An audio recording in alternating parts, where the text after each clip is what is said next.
Bertemu kembali. Minggu lalu, Menteri Kesihatan Khairy Jamaluddin ada membuat pengumuman berkata Perdana Menteri Datuk Seri Ismail Sabri Yaakob dijadual membuat pengumuman pembukaan sempadan pada minggu ini dan kita masih belum tahu bila pengumuman akan dibuat dan bila tarikh pelaksanaannya. Dan untuk kita memahami amalan terbaik untuk menjelang pembukaan sempadan, kita akan bersama dengan Profesor Madya, TS Dr. Syamsul Bahri Syamsuddin yang merupakan pakar pengurusan risiko kesihatan persekitaran dan pekerjaan Universiti Malaysia Sabah UMS. Assalamualaikum Doktor. Waalaikumsalam, Syah. Okey Doktor, kita terus saja kepada fokus kita Doktor. Ketika ini kalau kita lihat, pertama, kes positif di Malaysia masih tinggi, 5 angka dengan hari ini lebih daripada 26,000 kes dilaporkan. Jadi bagaimana Doktor melihat kepada perkara ini? Bila agaknya waktu yang paling sesuai untuk melaksanakan pembukaan sempadan ini Doktor? Ya, sekarang ini memang ini merupakan salah satu topik ataupun perkara yang hangat diperbincangkan atau diperkatakan, ya, mengimbangkan antara faktor keselamatan dan kesihatan awam dengan faktor pemulihan ekonomi. Jadi kalau dilihat, ya, kalau ditanya dengan pendapat saya, pembukaan sempadan negara ini ianya adalah amat baik, ya, ataupun ianya positif, ya, kalau dilihat dari sektor ekonomi, dan dia merupakan salah satu kaedah yang mungkin antara perlu atau tidak kita perlu melaksanakannya bagi tujuan pemulihan negara. Terutamanya macam saya katakan tadi, bagi pemulihan sektor ekonomi yang mana sudah agak lama kita telah menutup sempadan kita dan banyak aktiviti-aktiviti ekonomi telah terkendala akibat daripada penutupan sempadan ini. Jadi kita maklum bahawa seperti mana yang Syah beritahu tadi, bahawa pembukaan sempadan ini akan diumumkan oleh Perdana Menteri tidak lama lagi. Jadi berdasarkan jumlah jangkaan kes yang agak tinggi juga dalam negara kita ini, walau bagaimanapun kes yang tinggi ini hanyalah dari kelompok mereka yang bergejala kategori 1 dan 2. Bermaksud 9, saya difahamkan mengikut data 99.4% lebih kurang, ya, berada di tahap 1 dan 2, dan kebanyakannya daripada mereka ini sudah pun divaksinasi dan kita mempunyai status vaksinasi yang agak baik. Jadi saya jangkakan mungkin tidak begitu awal, tapi mungkin ianya akan dibuka ataupun sempadan negara ini akan diumumkan pembukaannya mungkin di sekitar awal atau pertengahan April nanti, Syah.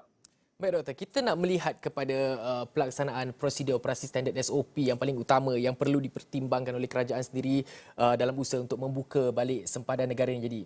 Jadi mungkin kalau dibuka dalam waktu terdekat dengan kadar kes yang tinggi ketika ini, walaupun kes kategori 1 dan 2 mendominasi angka bilangan kes. Jadi adakah Doktor melihat keperluan untuk memastikan orang yang masuk ke dalam negara ini wajib dikuarantin atau sebaliknya Doktor? Baik, kalau dilihat dari segi SOP, kuarantin dan sebagainya, banyak negara sudah tidak memerlukan untuk kita melaksanakan aktiviti kuarantin ini.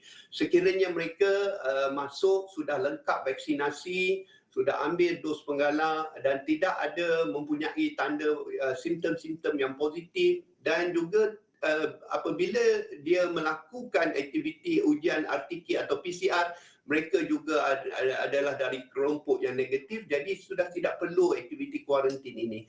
Di Afrika Selatan contohnya, semalam kalau kita dapat lihat, ya, mereka sudah tidak ada aktiviti kuarantin, terutamanya bagi jangkitan-jangkitan yang melibatkan Omicron, ya. Jadi apa yang kita boleh pelajari daripada pengalaman dan peristiwa yang dilalui oleh negara-negara jiran atau negara-negara lain di dunia ini, mungkin boleh kita jadikan dia sebagai rujukan juga kepada negara kita dalam aktiviti kita membuka sempadan negara. Cuma saya juga yakin bahawa tak semua polisi atau protokol yang mereka laksanakan itu praktikal dan boleh diambil sepenuhnya untuk dijalankan di Malaysia. Ada beberapa negara yang kita lihat sebelum ini membuka sempadan mereka kepada pelawat ataupun orang luar, kepada aktiviti-aktiviti bagi pemulihan aktiviti ekonomi untuk beberapa bulan. Kemudian apabila kes melonjak naik kembali dan dia menutup. kembali sepadan mereka. Jadi ini kita tidak mahu, sudah pasti kita tidak mahu ianya berlaku di dalam negara kita. Oleh itu pembukaan negara ini, pembukaan sepadan negara ini saya ingin cadangkan supaya ianya dilakukan secara berperingkat mengikut keperluan dan keutamaan sektor ekonomi itu. Ini sangat penting ya, kalau kita dapat lihat ya, banyak perkara-perkara yang mungkin kita boleh laksanakan, dan usaha pembukaan sepadan ini perlu dilihat dengan teliti dan diseimbangkan dengan faktor-faktor risiko kesihatan awam sedia ada lah, seperti kadar penularan jangkitan COVID-19 harian kita, kluster-kluster jangkitan baru sekiranya ada, peratus vaksinasi kelompok atau komuniti yang ada, suntikan dos penggalak kita pun masih lagi agak rendah tentang perkara ini, dan juga tidak ketinggalan faktor kestabilan sosial politik kita. Faktor kestabilan sosial politik ni kadang-kadang kita mudah terlepas pandang sebab ini juga mempengaruhi pemulihan ekonomi negara. Ya, Syah. Baik, Doktor, dan mungkin ini soalan saya yang terakhir. Apakah antara international best practice and lesson learned daripada negara-negara yang dah buka sempadan sebelum ini, Doktor? Dan bagaimana kita nak menilai sekiranya kita dalam proses untuk membuka sempadan semula, Doktor? Baik, beberapa buah negara yang telah melaksanakan aktiviti pembukaan sepadan ini, mereka juga telah melaksanakan aktiviti atau menguatkuasakan aktiviti penilaian risiko secara berkala, secara berterusan ya.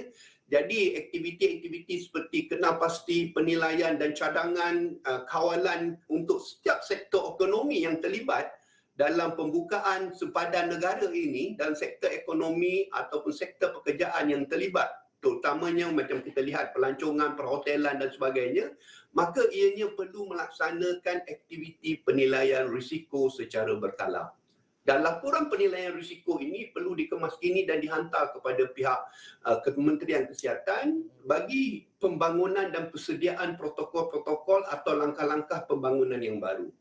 Jadi, selain daripada itu juga, apa yang boleh diberi perhatian di sini kalau kita rujuk kepada gelembung pelancongan antarabangsa langkawi yang kita pernah laksanakan dahulu ya, di mana kita juga memerlukan mereka yang masuk daripada luar ini mengambil satu insurans pelindungan diri ya, yang mana ianya dapat menampung kos-kos sekiranya berlaku jangkitan atau rawatan ya.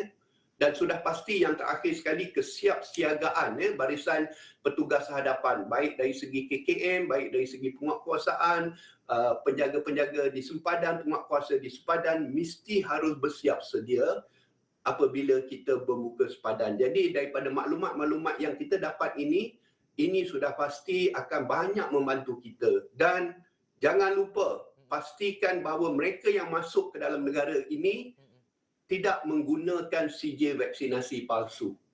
Ya, Syah.